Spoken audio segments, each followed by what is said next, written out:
One, go. Check and make the audio, make sure they're all good.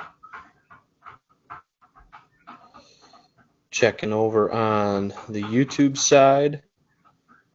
Trying it. It's first time out in the garage. See what we got here. Let this wake up a little bit. I've been on vacation. The computer's been on vacation. So we'll see how this goes.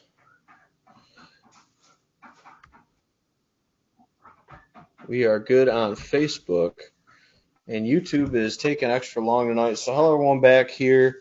This night we are in the garage doing a little food plot seed sorting and bagging. I've been on vacation the last 5 days with my family up at White Lake, so we could talk on that, what was going on there. We were doing some fishing, hanging out with the family, all that good stuff. So let me make sure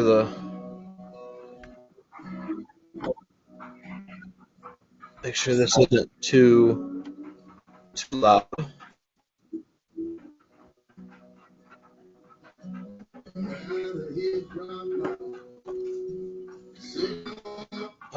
That's too loud. Too loud. All right.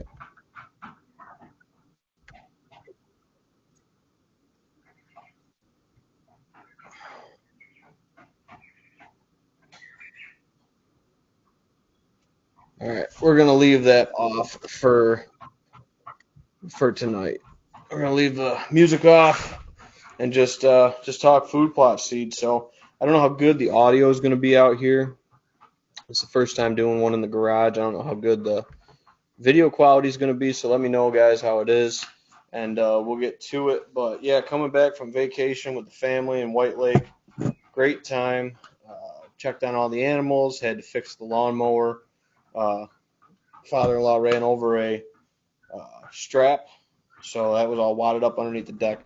So had a couple things I had to tend to before I get this live going tonight, but I got to start bagging seed because a couple people messaged me while I was on vacation and said, hey, where's the seed at? So we're going to get that, starting to bag that up tonight. We're going to start with our turnips tonight. I don't know if we'll do through a whole bagging. I want to get a good couple acres bagged out tonight with the turnip side of it, and then we'll keep going with it. So we got a little bit of leftover pours from the weekend. We're going to pour a nice heavy one because I get to go back to work tomorrow. So we're going to have a nice little night here in the garage, do up some seed, all that good stuff. So if anybody's got questions on food plot seed, stuff like that, we'll get into it.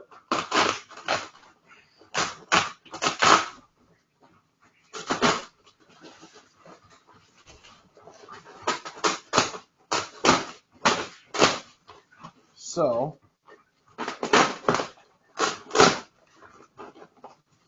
typically with this, I run a couple different bags, bag them up as I go. I got everything here. This is my seed station, measuring station. At the end of the product, we're going to get a product that looks like this. Half acre bags, quarter acre bags, all that good stuff. Different sizes for different folks. We do customs for your food plot size. So if you're at 6/10 of an acre, something like that, we'll just plug it in the formula and we'll get your seed the way it needs to be for your plot size. With this mix, it's really crucial to get your seeding right and not overseed your plot. Underseeding, you can do that a little bit, but I'd recommend going with the full acreage amount for your food plot. So that's why get a hold of me if you need a custom size. But quarter acre and half acres will be available at Heritage Outdoor Sports, as well as ordering through me. And I will have some full acres bagged up, all that good stuff too going forward. So it all starts right here. This is it. I bag everything by hand. Hopefully in the next couple years we get enough of this going. Seedway will be mixing these for me. All this seed sourced from Seedway. Yeah, but for now, we're bagging it all one at a time. So this is the station as it is. Just got it all cleaned up before I went on vacation.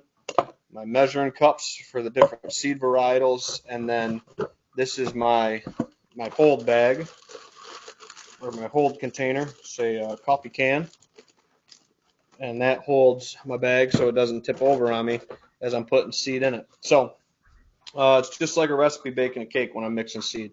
So we have 5 different varietals in this seed mix. This is the 100 proof mix. We finally named it this year. It's going to have our Dixie Crimson Clover, Purple Top Turnip, Jackpot Turnip, Vivint Turnip, and Eco-Till Radish. So if anybody has any questions on those specific varietals or why we came to those conclusions with them, I'd be happy to answer that.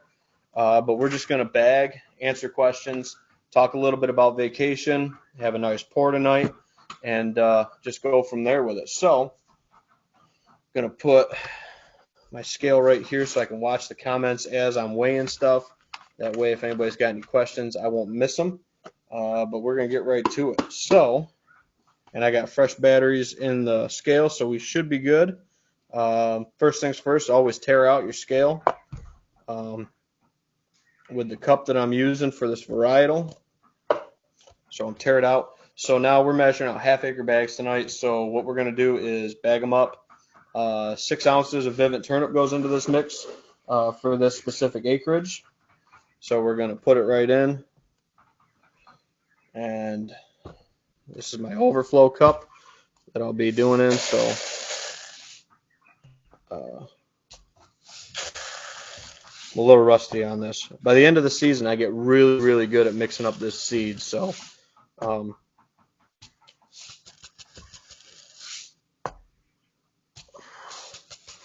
want to shortchange anybody. 6. Right about there, 6 on the button. So, and then after you get your Vivint Turnip or whatever varietal you're measuring, the bag it goes. And like I said, I'm just doing Vivint's tonight. So we'll be putting the mixtures in there for our half acres. We're going to do up about a dozen of these, and then we'll start doing different varietals as it goes forward with it. So if anybody has any questions about the seed, anything like that, planting dates, be happy to cover that with this. There's going to be a planting guide with each bag this year, as well as obviously the label, because the label is the law, just like with pesticides.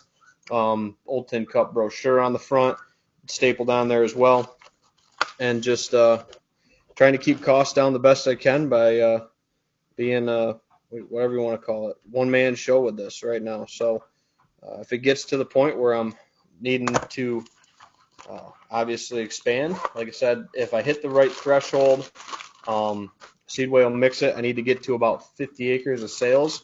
Last year I did just around 25.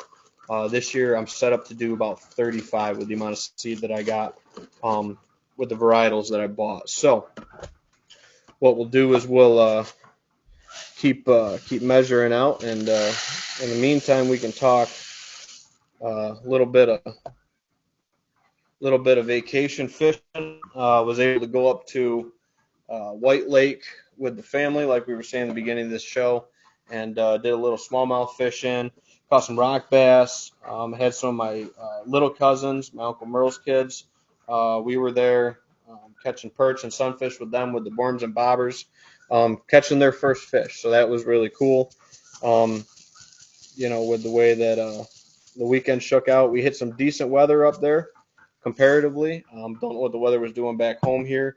So, but it was just a good time. And we were catching smallmouth, pretty nice size smallmouth. I caught a few really good ones. I think I ended up with 6 or 7 that were probably keeper size.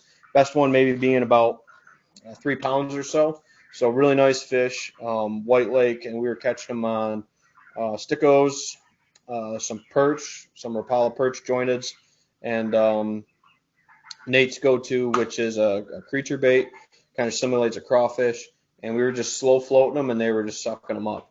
So it was a good time, all fishing from the canoe, and just really enjoying it. We were out on the paddle boat one night, but then we realized the canoe was the better way to go with it. So yeah, just a good time, and we didn't tip the canoes, and I can say that now that I'm home, knock on wood. We didn't tip anything over. We didn't get too wet. It got rained on a couple times, everything like that, but just a good time. Like I said, a couple of my aunts and uncles were in town. My mom was there, sister was there, my wife. So just a good all around vacation, much needed fishing, relaxing vacation. And like I said, I had to get back here, and I go back to work tomorrow, and doing the food plot game to try to get some stuff mixed up for folks because we got people asking. So I got right around 10 of this already pre-ordered or whatever you want to call it, and then the rest will be available per order. So reach out to me, and this will be ready this week. Be ready for this weekend. So if anybody's looking to get out there and get the plot sprayed or getting itchy, we'll be able to have your seed ready for you to pick up. So that's something that I wanted to get done here before the 1st of July. Here we are on June 28th, and mixing it up. So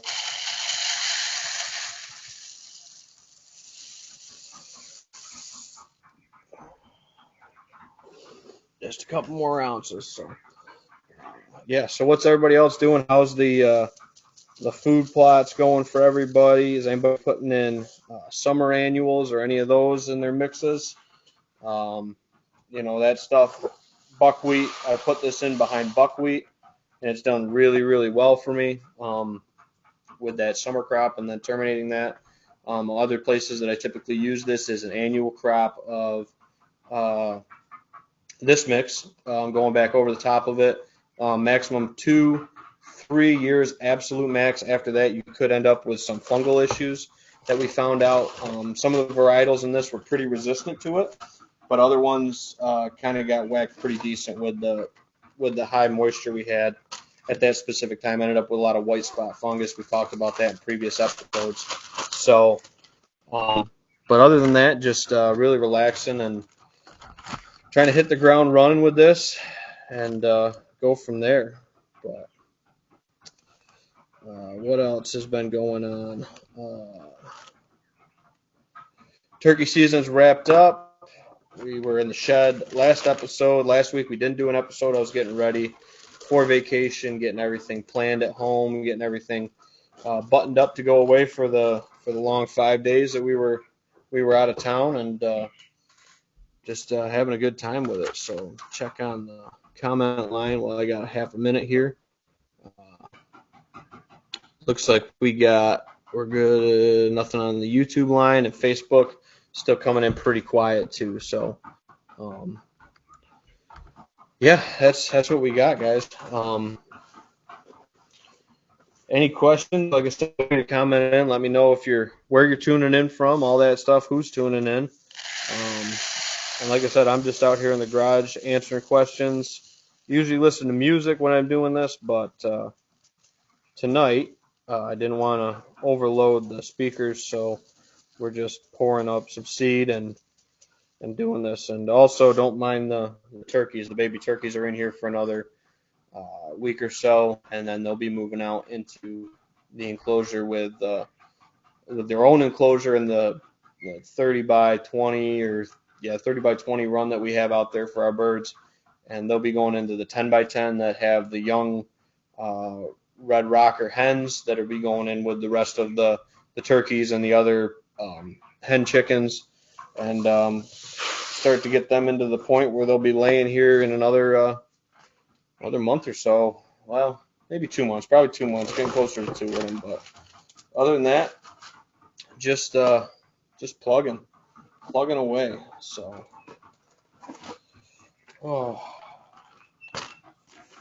so yeah, you might hear the turkeys peeping and pecking and stuff like that, and the feeders, all that good stuff.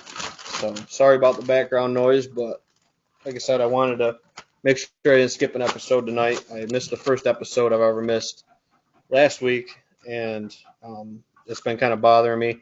I tried getting everything set up when we were up at White Lake to do an improv episode over the weekend, but just didn't work out with service and stuff like that with the internet. So unfortunately, we are where we are with that. But anyway, oh boy. So yeah, pretty short show tonight. Probably going to bag out here for about an hour, I figure. and then keep going from there. In other news with the habitat videos, I got a couple of them filmed up. Just waiting to drop them here. Like this weekend, I gotta drop some of those videos that I recorded. Those will be on the YouTube channel, as well as some posts and pictures, obviously from vacation. Right now, we are, um, like I said, just getting back into the swing of things. I know tomorrow will be my first day back to work. I'm not really looking forward to it. I was getting up early to go fishing this weekend and beginning of this week, but now we'll be back into the real game of stuff, back to reality with work and job and all that good stuff. So I think my wife did the smart thing and took tomorrow off, so she'll have a day to relax and hang out, and then obviously we have a long weekend this weekend with the 4th of July holiday coming up, so that'll be a good time. I got some leftover food from vacation that's semi-thawed, so I'll be grilling and cooking with some leftovers. Obviously, I like to bring more food than I had, which is always a good thing. Don't want to run out of the nice venison. We did some backstrap, did some steaks on the grill. My uncle did a lot of cooking on the grill too. Did breakfast on the grill. Everything we basically were cooking was out right on the grill, which was really cool. We even did I did some strawberry shortcakes on the grill. That worked out really good. And yeah, just a good time. And then obviously some hamburgers and hot dogs and stuff like that. And they're actually doing a couple venison burgers that I left behind tonight for their dinner. They're still up there till I think Saturday they're leaving. So they got a couple more days up there away from reality or whatever you want to call it. And then they'll be back right before the 4th of July weekend, back home, getting their stuff taken care of, and then they'll be back back with all that too. So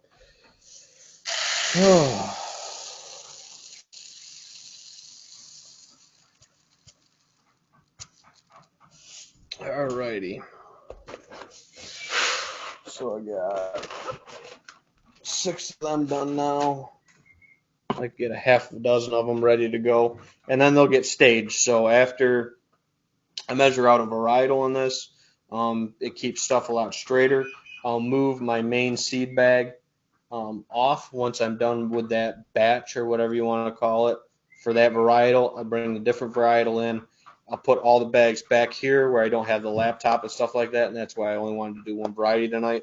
All the bags will be here. They'll be put back in their container. I'll mix in the other varietal for the amount of ounces for that mix, for that acreage, and then it'll go into the completed section over here on the big stack board. So got about 6.5 ounce or the half acres. We'll do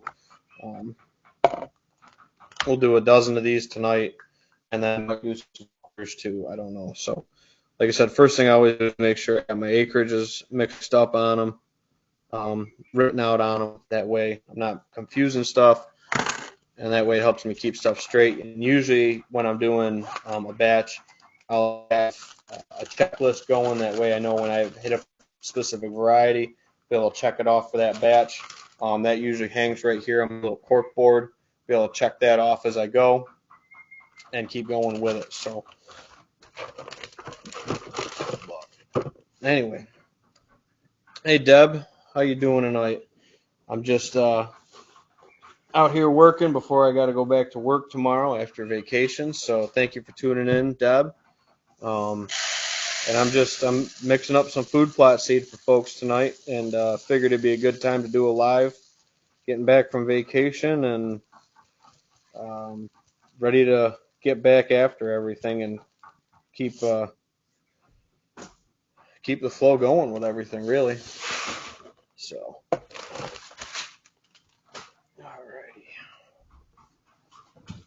Move this bag. That way I don't got to keep reaching back behind me and stuff like that, and I keep an eye on the camera. But yeah, thanks for tuning in tonight, Deb. I see they did. They put in corn this year. Got rid of the alfalfa over there. So it'll be corn again. I do enjoy when they do corn. We'll see if they chop it for silage or if they're going to combine it. over there by your house. That'll help me in a couple ways. It can help me enter those food plots and stands and stuff like that a little bit easier when the corn's up. So maybe early bow season, they'll change some access stuff for me. So that's a good topic to get into. Um, yeah, it's different over there when it's been alfalfa. I think the last 3 years now. So that changed a lot of the ways I could access spots or not be able to hunt certain spots because I couldn't get into them. But now that that's gone back to corn, I can slip along the corn and access into some of these spots a little bit better when it's up. So that's always the thing, and we'll see. I'll get over talk to the farmer. Maybe he'll leave me a little back corner or something like that. I know that far west end doesn't grow the best either. It's a little shaded by the hill, so maybe the yield won't be good enough there. Maybe he'll leave me some behind, um, or maybe I'll talk to him and see what he's got to have per acre to leave a little bit of standing grain over there to make some late season stuff happen. But other than that, what else was highlights from the trip? Spent the afternoon in Old Forge with my mom and sister and my wife. That was a good time. Hanging out during the week, which is something I've never got a chance to do up there. And would highly recommend going up during the week if you're going to like Old Forge or one of them spots. The traffic and the amount of people is just not what it typically is, which makes it really enjoyable if you're shopping or even getting like a beer. We stopped at the Clam Shack there. Got some. Mom got some scallops, and I got some other stuff. But yeah, other than that, it's it's been a been a good weekend. Like I said, I can't really pick apart one thing that I enjoyed the most out of it. Um, what else was going on? There was a mama mallard there with 7 babies. She was around all weekend. That was cool to see. Um, saw a fawn while we were out fishing, hanging out, running around, playing and stuff like that, which was really cool. And then there was also a loon right by the cabins that we had rented that was sitting on her nest. So she should be hatching those babies out here. I told my aunt and uncle keep an eye on her. They might have a little puffball riding around on mom's back here by the end of the week or weekend. So that's something really cool. We got some cool pictures of that loon hanging out on her nest. She was only probably 100, 150 yards from the dock of the place where we were at. So it was really cool. We could get up right next to her easy with the kayaks. Took some pictures and obviously didn't bother her all weekend. But we took our pictures, enjoyed the moment, and then obviously left on, which was really cool. So, yeah, then we got to watch some loons fish, got to watch them come on and off. I heard loons the one morning I was there. My wife, unfortunately, she's been dying to hear a loon. They weren't calling too much, at least when we were up and around. So, but that's always something I love in the Adirondacks is hearing those loons out there with their kind of haunting calls over the water. And I find it really, really peaceful, actually. I say it's haunting, but I find it really peaceful. Uh, Deb says, had a sad find on the farm last week. A baby deer must have gotten separated from her mom and curled up under one of the trucks, and I found her passed away. Yeah, unfortunately, that's the sad reality of it. Sometimes, the the offspring don't make it for deer or whatever other species of wildlife, and it's never fun when you find them or whatever. That's always a bummer for sure. So sorry you had to find that, Deb. Like I said, unfortunately or fortunately, I guess, I haven't seen a whole lot of fawn mortality over on some of the pieces I hunt this year so far yet. But typically at this point, once they're into June or July, if they were born in that May time frame, they're typically to the point where they can get up and get away from predators for the most part at this point of their life. So the survivability is much higher once you get them to this point in their life. So that's one plus side to it. And then yeah, just hanging out. So yeah, my wife commented in the loon. Yeah, that was her favorite part of it. Hey, hey. So.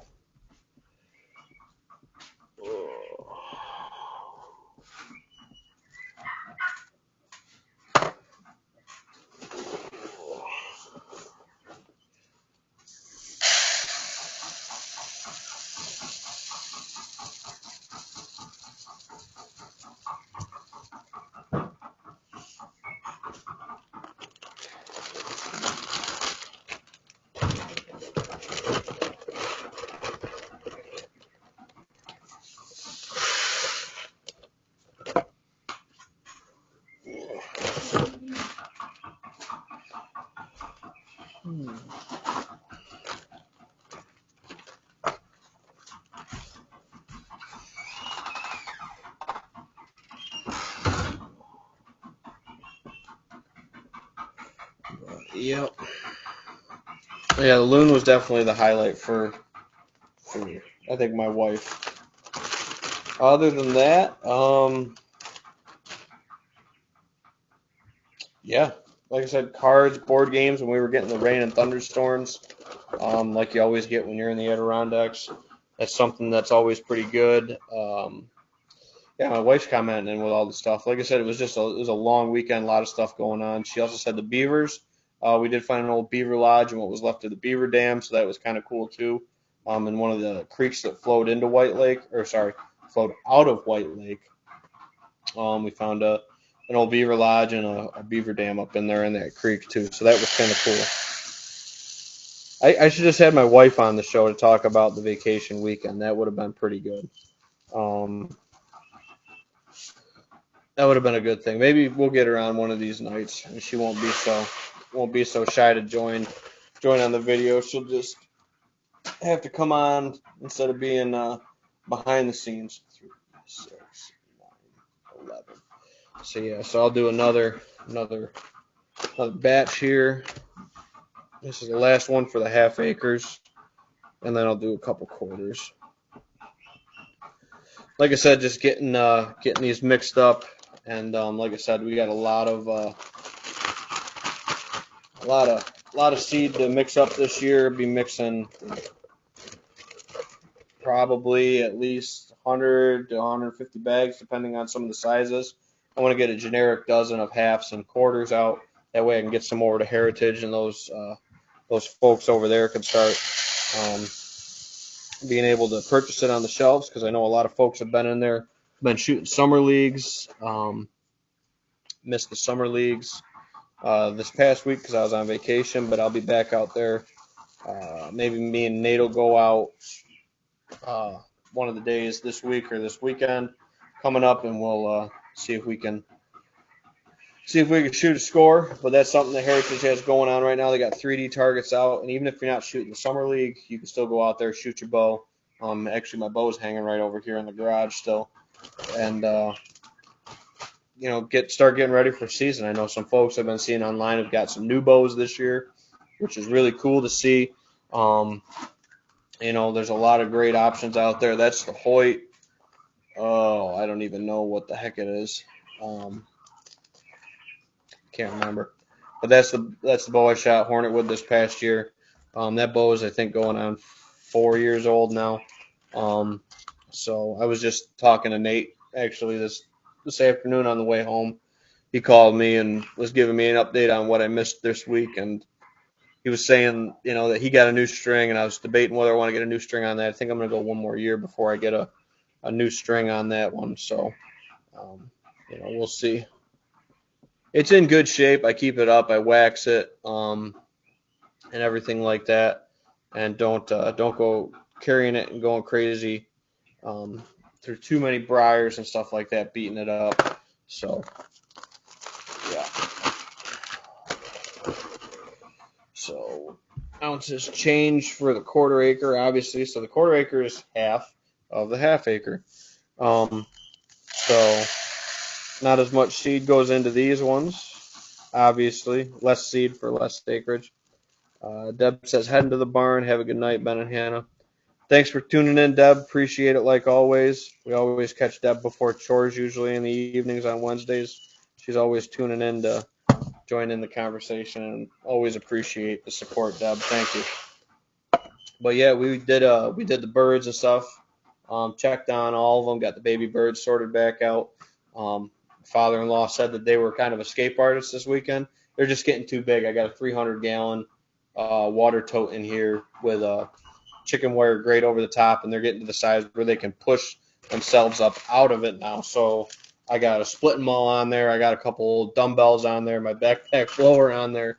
I'm trying to keep these little escape artists where they should be and not making issues in here. I did come home to some turkey poop all over the garage. So unfortunately, that's part of it when you got animals and birds, but you got to uh, definitely take care of them. Like I said, they're to the size now where they can go out, but before that, they're just not built for the size where they can go out there without protection of their mom. And these ones were incubator hatched. Um, so they don't have mom taking care of them or being able to get them up under her wings, keep them dry, keep them warm, all that stuff. So try to keep the mortality rate down with them. So we are doing it like that. But do have uh, probably 4 or so from that batch of 6 that we're going to look to sell. A couple of the older adult birds will be available to sell too this year. So if anybody wants them for barnyard birds or for freezer camp birds, whatever you want to use them for, um, you're more than welcome to reach out to me about getting your hands on some of these birds. They're a cross between, well, you don't really know until they come out, but they're a cross between a full-blooded Spanish, which is the main tom, but I have a couple toms in there right now of different breeds, so we have some variety, obviously, that gets thrown. The hens are crossed with black Spanish, broad-breasted bronze, and or broad-breasted bronze, and then bourbons. So they come out all different colors. We got white ones, we got black ones with a little bit of brown, we got all black ones that simulate the Spanish colorations, um, and all of them have different colorations and stuff like that too. Especially the ones that are more of the broad-breasted coloration. You get a lot of different twists and turns on their colors with the crossing of the different breeds. So they make great meat birds.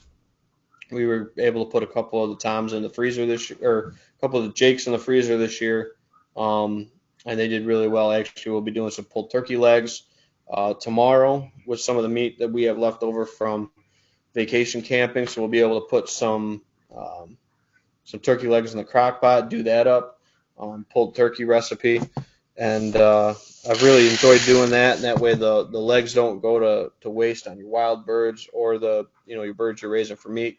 Um, and they're good hardy birds all the way around, and definitely look forward to keeping on the flock, so to speak. We got a couple hens that we're obviously keeping, but we have 2 that'll be available to sell. They're good egg producers. If you're eating the eggs, also if you're looking to have have meat birds or birds of your own to have for your flock, there's a lot of good birds in that gene pool, so to speak, that are proven to be good producers. Um, yeah, so I have 2 bourbons in there right now. If they're both toms, they're both probably going to be available for sale. But if one of them's a hen, we'll probably end up keeping another hen. We do have a bourbon hen out there right now. We have 1 black Spanish hen, and then 2 that are more of the broad-breasted cross color, and then we have the mom, which is a full broad-breasted mixed with just a bourbon, and then Peep, who's the main tom, he's a full black Spanish, um, and then Giraffe, um, or sorry, Hershey is the cross-colored tom. He's probably going to be available this year for sale or for meat. So, a little too much. I was doing pretty good here. I was doing all right. Perfect. Getting ahead of myself here on my seed mixing. Oh, quarters.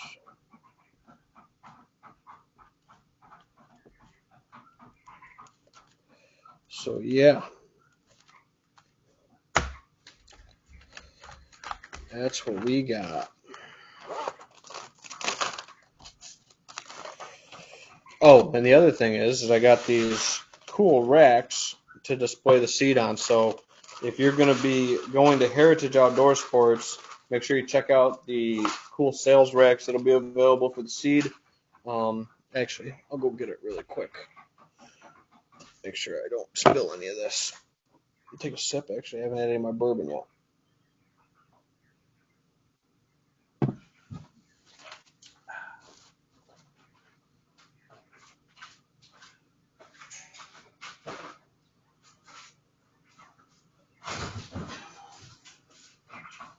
So,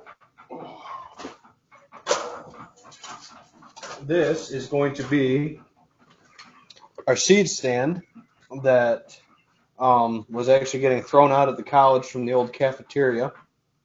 I just got to take the center rails out of it, and then the half-acre bags and quarter-acre bags will sit right in these little sections.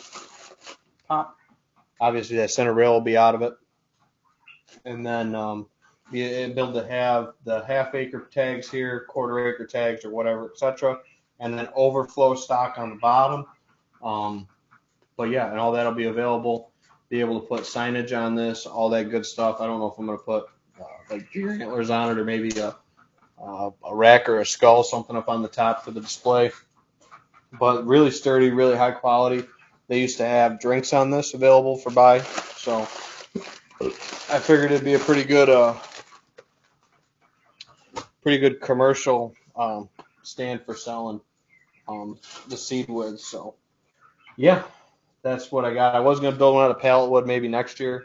I have two of these, so one will probably stay here for me to have seed on inventory. That way I don't have it just piled in a big corner. I'll be able to have it here. That way when folks come to buy it, I'll be able to hook them up with it and not have to go digging for it or pulling it out of the drums down here in the bottom and that going forward. So, yeah, we got the first 100 proof seed blend retail, commercial, whatever you want to call it, seed display. Like I said, we just got to work on it, tune it up a little bit, and it'll be ready to rock and roll for us and hold that seed. So,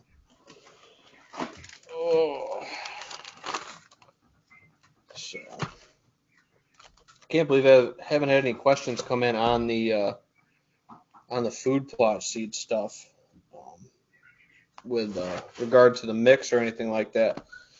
Might be cutting this short tonight anyway because my Sharpies are not staying nice. They did do seed all last year too, and they've been sitting out here in the garage. They might have dried out a wee bit.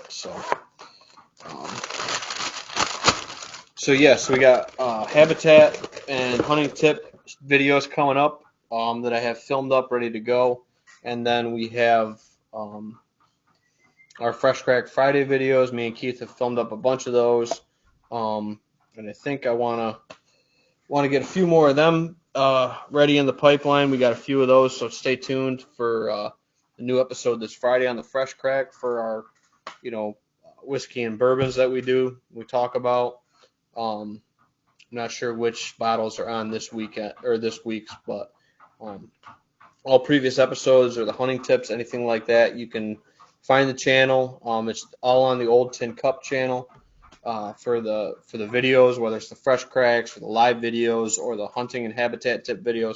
All that'll be on the Old Tin Cup Old Tin Cup YouTube channel.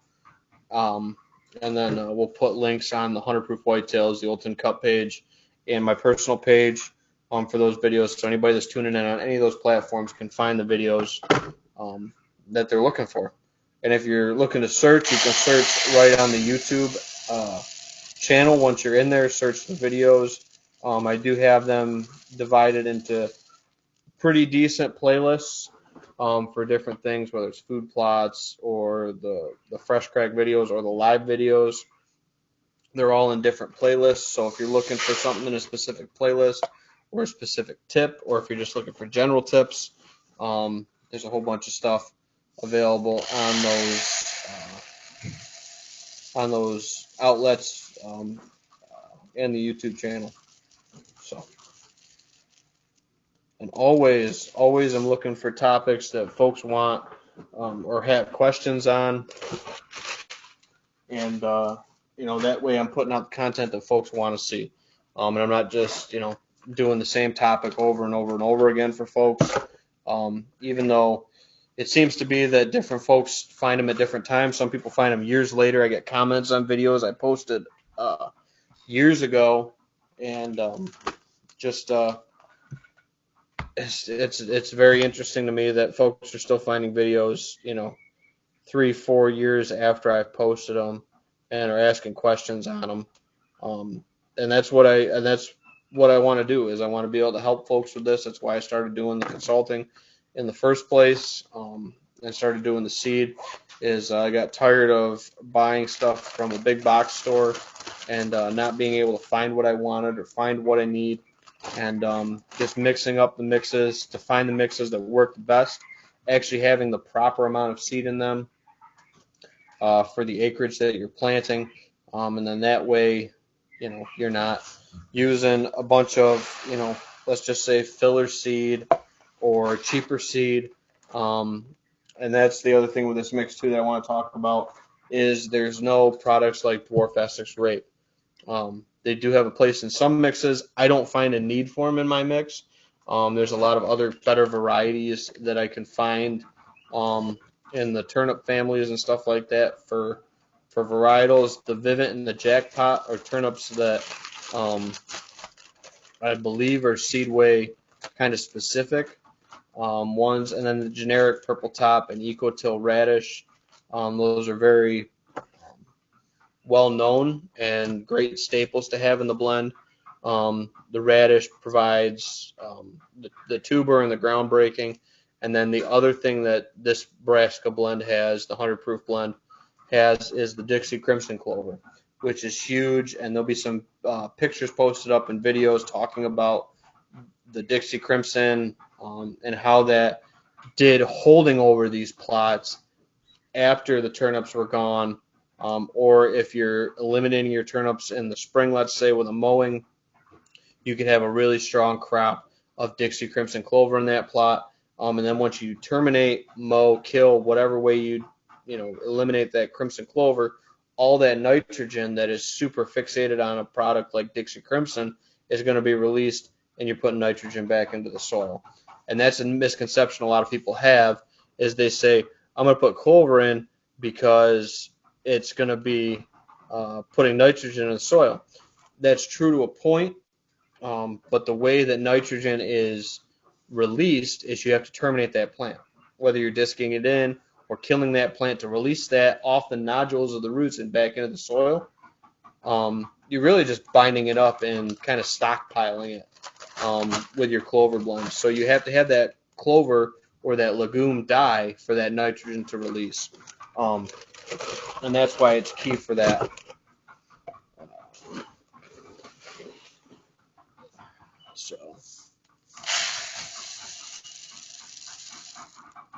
And that's why the Crimson Clover comes in at such a good chunk of this mix. It comes in right around 44.4% of this mix is Dixie Crimson Clover.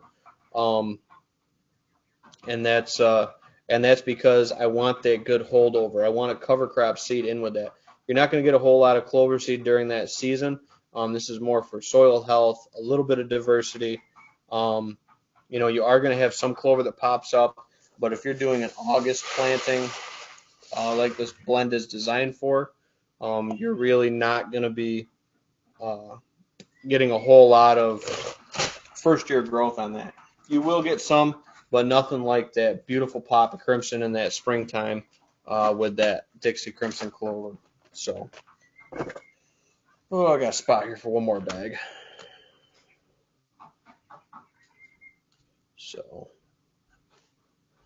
Last quarter acre bag for the night for the seed, and then I'm going to sit back and enjoy my whiskey, the rest of my whiskey. So, like I said, I don't want to be going too late tonight with this, probably about an hour. That way I can get a shower tonight and get ready to go back to work tomorrow, see all the guys, and go from there with it. So, and that's the other thing about the scale that I like. This scale turns off automatically after like 2 or 3 minutes of inactivity. Like when I went and got the stand from over there, it shut off on its own. So that way I'm not burning through a lot of batteries doing this seed. So the other thing I do for the night is I'll zip up the bags. So if anything, like the birds get out or anything like that, in this case, I'll make sure that they don't dump over my seed. But we got it pretty Fort Knox now with all the weight on there. They're not going to be pushing that off too easy on the pen for the baby birds. So, yeah, we got a pile of seed here. We got 3, 4, 5, 6, 7, 8. We got 8 quarters and we got a dozen half acres that I'll finish up tomorrow evening. Those will be all ready to go, and those should be in Heritage Friday afternoon for the weekend and into the 4th of July week going forward. So that's what we're doing tonight, or did tonight, is starting to bag out some seed, because I got a fair amount of money, we'll just put it that way, tied up into the seed right now. I don't want to say exactly how much I got tied up in seed because my wife's watching. So, but yeah, but that's the long and the short of it. And then obviously the label will get updated with the varietals for this season, and then moving forward with the rest of the varietals going forward. So the things that the seed label you're going to find on it is you're going to find the varietals on there. You're going to find the batch numbers or the lots. Now this is real specific to each bag. Each bag is out of a specific lot of seed. And then everything will be labeled on this with your pure seed, your inert matter, or your coating. That's like on the Dixie Crimson Clover. That's really important to know. Your amount of germination you have, your total germ plus hard seed count. For clover, for example, the inoculant used on the clover is in this mix. When it was germination tested, that way you know it's fresh and good seed. And then obviously the other thing I throw on there is the percent of mix by weight for that variety. Other things that you'll find is like weed seeds or other things, inert matter. Other crop seeds might be listed on the label. Whatever's listed on the seed tag that comes from Seedway will be what's put on the label for the blend specifically. And then the other things that'll be on there is contact information for me if you have any questions, the total planting rate of this product per acre. This will have a bag date specifically on it, so you'll know exactly when your product was bagged. The net weight of that product, and then the acreage that that bag will plant. There'll be a section down here at the bottom for that too. As well as I'm working up and finalizing my planting guide. It'll be probably another piece of paper or two, and staple that on with an Old Tin Cup brochure. This is the one that was actually on that last quarter acre bag, which is the only seed I have left over from last year. There'll be a Old Tin Cup brochure stapled on there as well, for contact information, or if anybody wants to reach out to me about any of the services like consulting or habitat work, etc. Any of the consultation stuff. There's a brochure there. So, and we're still doing referrals, commissions for folks that send me over clients. Be able to reimburse you for the referral as a thank you, because I couldn't do what I do without the word of mouth that I get from folks.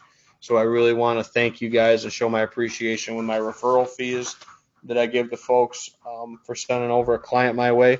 And yeah, that's gonna pretty much wind it down here. We got 50 minutes in, so right about on time. About 50 minutes to bag that up. So overall, I mean, I've been talking. I haven't been just hanging out and listening to music. So I'm working at maybe half speed or so. Um, but typically, I can get out a dozen plus bags fully measured out with all the varieties in about an hour.